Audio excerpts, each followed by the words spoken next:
heard through the grapevine that you were interested in buying a Nissan Leaf. Well, lucky for you, I'm here to help.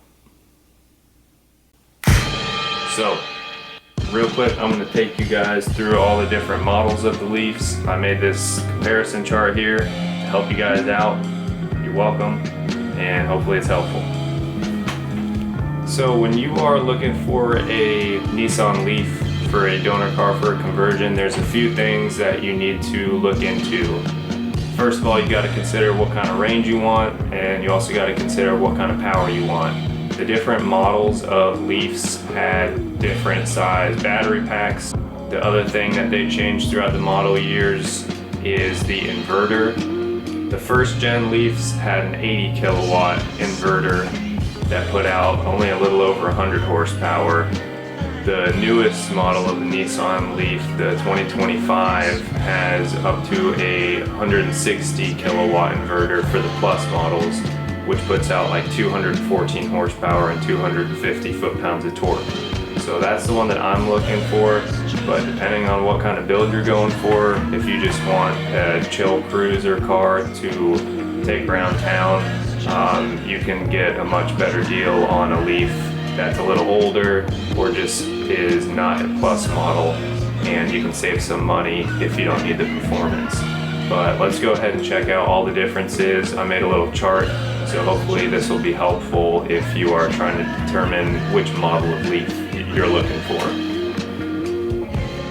So this chart should give you a pretty good understanding of the different models of Leafs and their power output and the estimated range.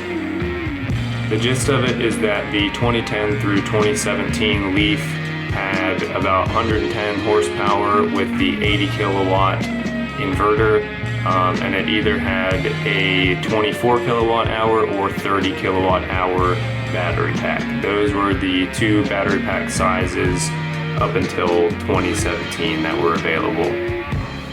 Looking at the 2018 and up models, you can see that there were two different inverters available. You had either the 110 kilowatt or 160 kilowatt inverters. This is basically just whether you're looking at the normal models or the Plus models.